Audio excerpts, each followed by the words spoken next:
chant the Mangalacharana shloka. I'll chant and then you can repeat after me. Tapobhikshina papanam, Tapobhikshina papanam, Shantanam vitaraginam, Shantanam vitaraginam, Mumukshunam apekshoyam, Mumukshunam apekshoyam, AtmaBodho vidhiyate. AtmaBodho vidhiyate. Together. Tapobhikshina papanam, Shantanam vitaraginam, Mumukshunam apekshoyam, AtmaBodho vidhiyate. So last time I was here, we started AtmaBodha. And we went over the first 4 shlokas. The first verse is the Mangalacharana shloka, which we will chant every time we do the class. And when we looked at this verse, the first thing that Adi Shankaracharya does is very beautifully, he lays down the Anubandha Chatushta, which means those factors that tie us to the text. What are they? The first one is Adhikari. Who's the suited student or suitable student to study AtmaBodha? So we saw Tapobhikshina papanam, one whose negativities have been decreased or have been decayed by tapas. Right? And tapas here means tapas comes from the root tap, to burn. That which makes us burn inside. Meaning, whenever we have to master our senses or master our mind, it pains us. It's hard not to eat more of that chocolate cake or not to watch more of that program or not to search the internet too long. It kind of burns us. But that actually, tapa is good for us. As I told you, Abdul Kalam ji gave a quote, right? If you want to shine like the sun, first you can burn. So that tapa is that which burns us. It makes us burn inside.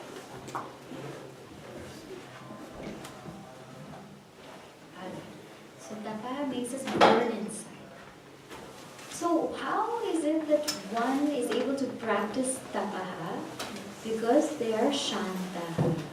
So Shantanam here represents Shamadhi Shakya Sampatti. You remember what that is? From AtmaBodha, Sadhana Chatushtaya. Right? Shama, Dama, Uparama, Titiksha, Shraddha, Samadhanam. Then they are also able to do tapaha because they are vitaragi. Means they have vairagya. Again, Sadhana Chatushtaya. And vairagya presupposes that there's viveka. And they're also able to do it because they are mumukshus. So mumukshuna. So in here you see the sadhana chatushtaya, the 4-fold qualifications of a seeker. Clear? I'm not going to go through because we went through at length in AtmaBodha. Huh? And the vishaya or the subject matter of this text is AtmaBodha. Bodha means knowledge, Atma, the self. So AtmaBodha is the subject matter. What is the goal of this text? Prayojana. Mumukshunam apeksho ayam means hoping to gain. Apeksha, hoping to gain mumukshus. The mumukshus that are hoping to gain something. What are they hoping to gain? Moksha. So the prayojana or the goal of this text is moksha. And the sambandha or the connection is I'm studying AtmaBodha because I want to gain moksha. But there's a problem here. We don't want to gain moksha. Right?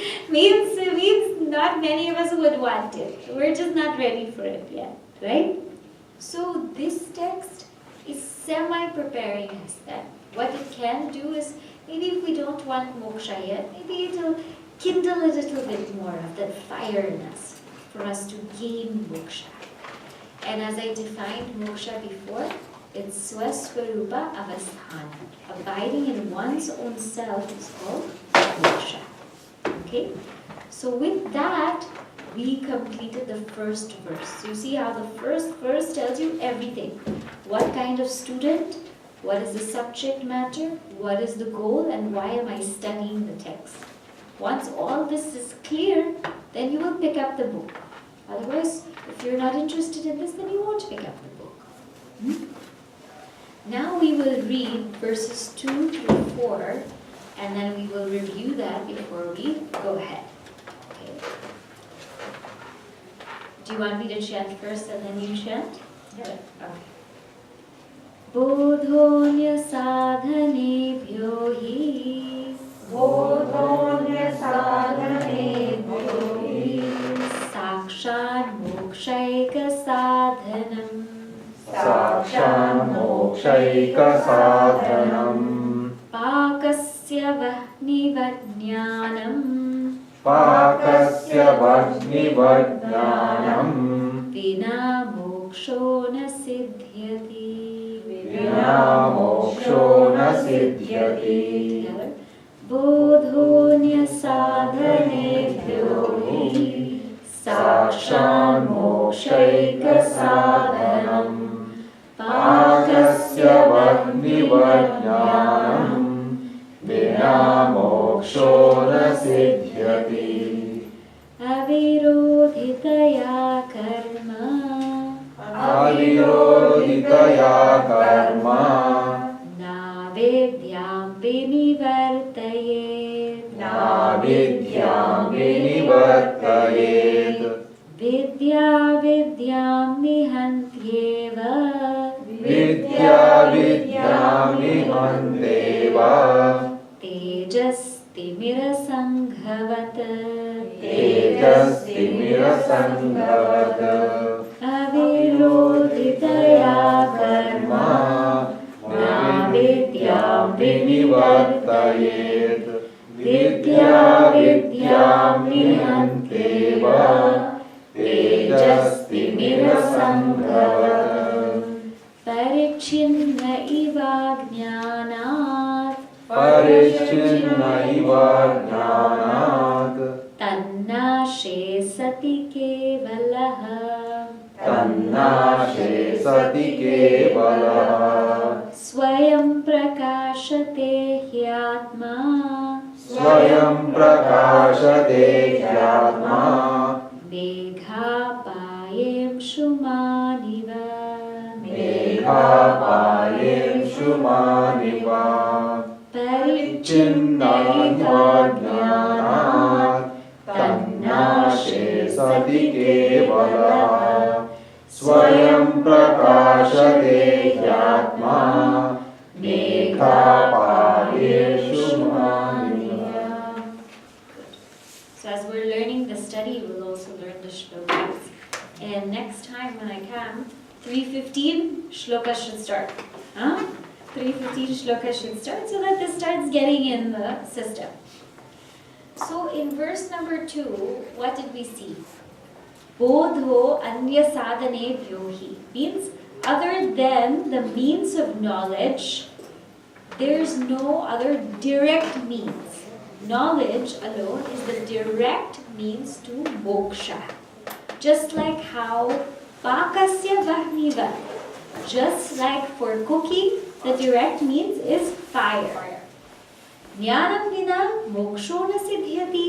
Without knowledge, moksha is not accomplished. So in this context, we talked about how there are different kinds of sadhanas or means for a seeker. The first kind of sadhana at the beginning stages is called Bahiranga sadhana.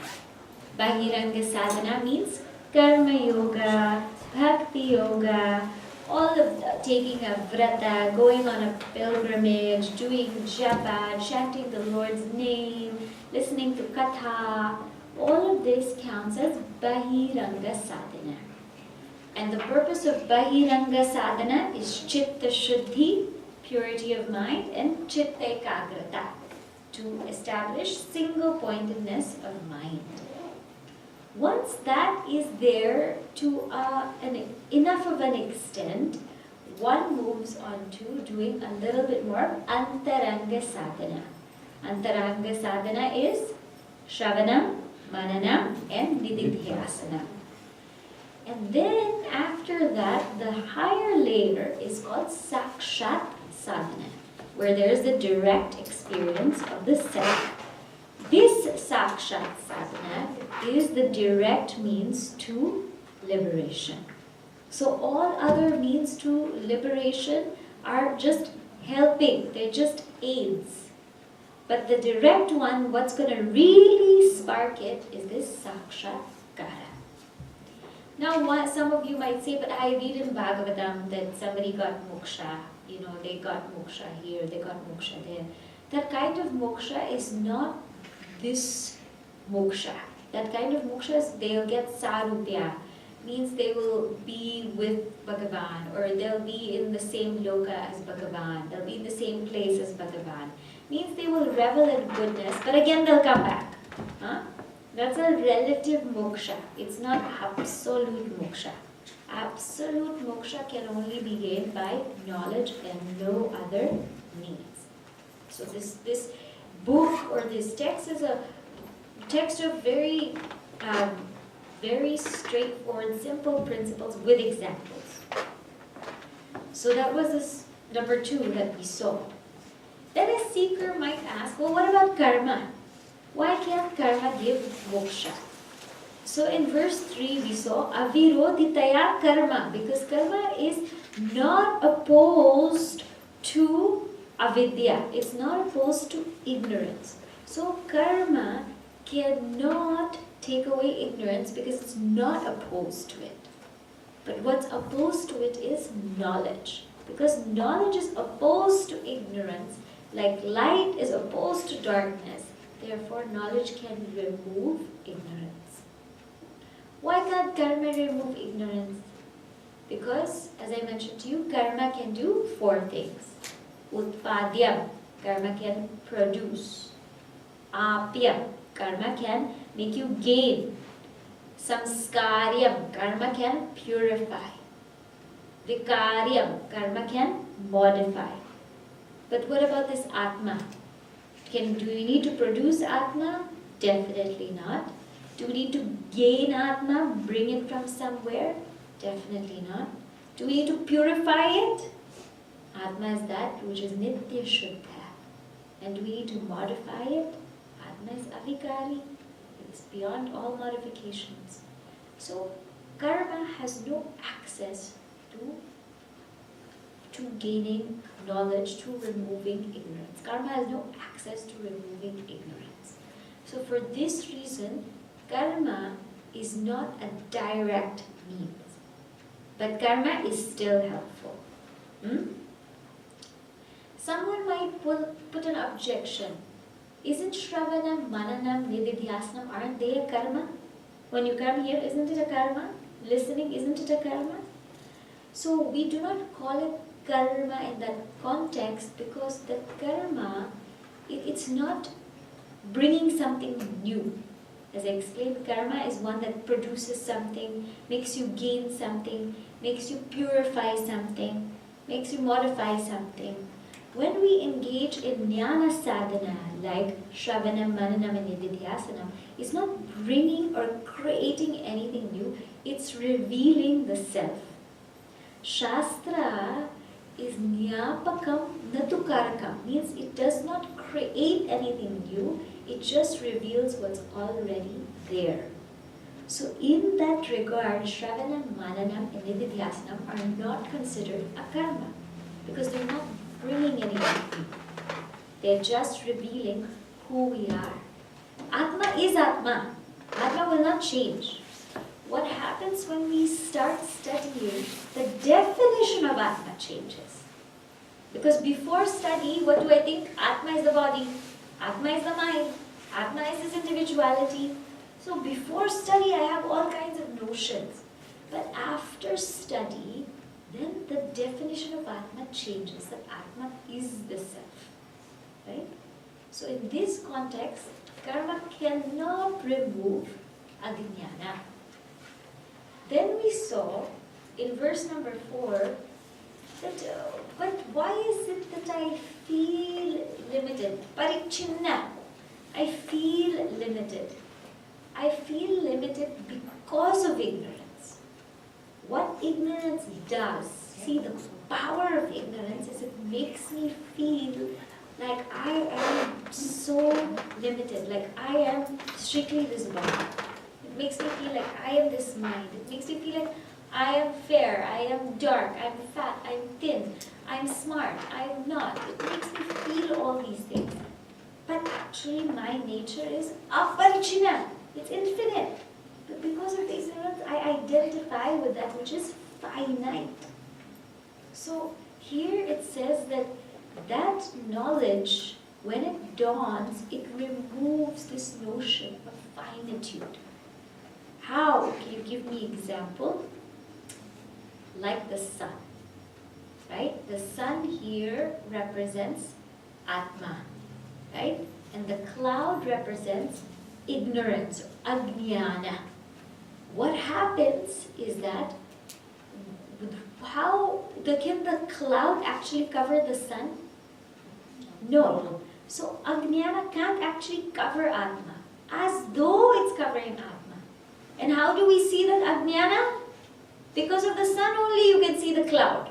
Because of Atma only you can see the ajnana.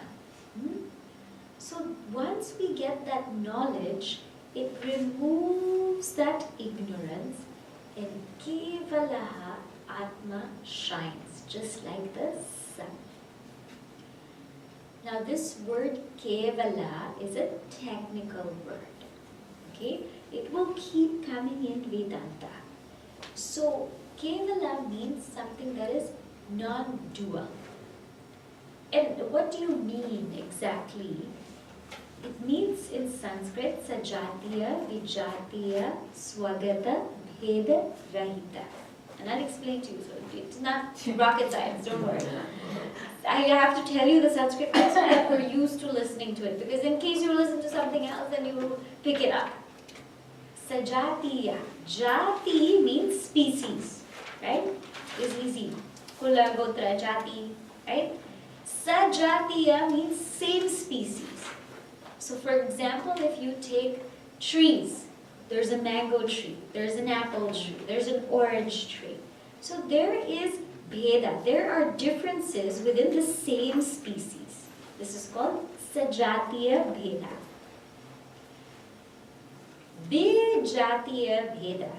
Jati means species, Vi means different species. There's a bheda, means there's a tree species and there's a animal species. So there are two different things, right? So there's clearly a difference there between different species. Swagata bheda means within the tree there are differences. How so? There's a tree trunk, there's tree branches, there's tree leaves, there's tree roots. So within the tree itself there are differences. So when it defines Atma as Kevalaha, Kevalaha means that which does not have any Sajatiya. There's no same species difference. It's because there's no other Atma, right? So there's no same species difference. It's not that you have a human Atma, somebody has an animal Atma, and somebody has a plant Atma. There's only one Atma. So it's not that there's a bheda. And it's not that there's vijatiya. It's not that there's Atma and there's something else. There's some other species. Like what? The world. It's not like there's Atma and the world. There's only one thing. And it's not like in Atma there are parts. It's not like there is, 1/4 Atma, 3/4 Atma, right? You hear Purusha Sukta, 3/4 of me, 1/4 of me became the world, 3/4 of me is left, etc. That's just an expression. But it's not that there's parts to Atma. Why can't Atma have parts? Because if Indivisible, full, it's pure, full, indivisible. Yeah, and anything that has parts, once one part starts breaking, the other part starts breaking. Huh? You have first shoulder pain, then what happened? Neck pain, and then what happened? This pain, and then this pain, and then this has to go, and then that has to go, and then everything has to go. Once you have parts, one part goes, the other parts start to go also. You see in your car also, right? One thing in the car goes, then what happens? Another thing. Yeah, then they'll tell you, oh, this is wrong, but this is also wrong. You almost don't want to go there because they'll tell you so many things are wrong, correct? So one part goes, everything goes. So Atma has no parts. So in this way, Atma is called Kevala. So the word Kaivalya is from this word Kevala. Okay? So once that ignorance is removed, then just Atma shines forth. But now the seeker has a question. See, how does ignorance go? Ignorance goes with knowledge of Atma, right? So after ignorance goes, there's knowledge of Atma and Atma. There's Atma Jnana and Atma. That means there's two things. You said there's only Kevala, there's only one thing, but there's two things. So what is this? Is there two things? Is there knowledge of Atma and Atma? When the knowledge of Atma removes ignorance of Atma, what happens to that knowledge? Does it stay in Atma? What happens to that knowledge of Atma? So the next shloka will clarify this. Okay?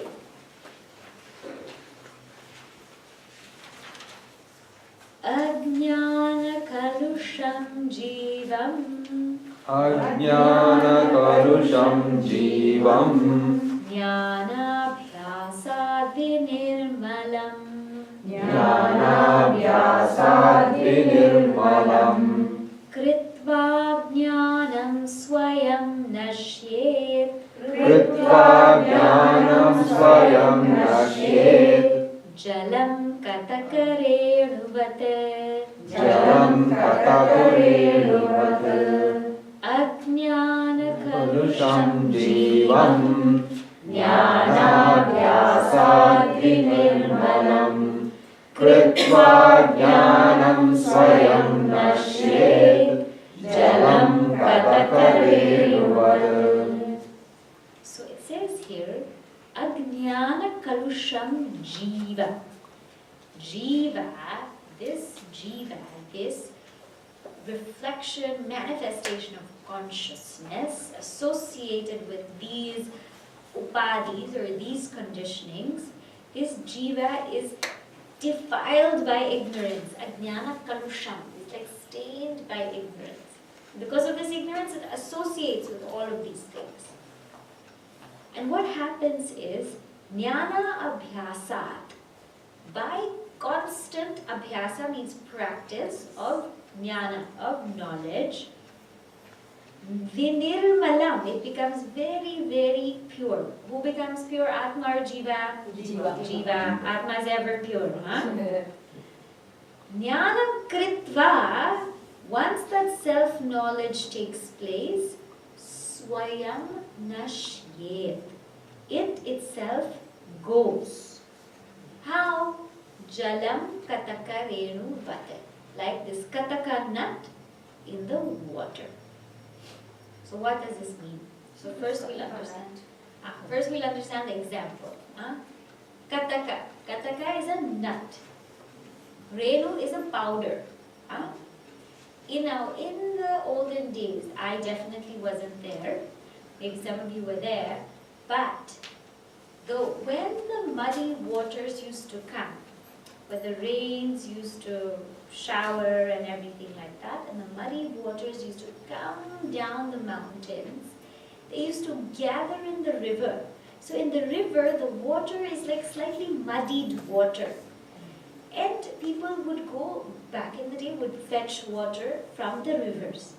And you fetch water from the river, but it's very muddy. So you cannot drink that water. So what they used to do, our beautiful culture and tradition, they had this kataka nut.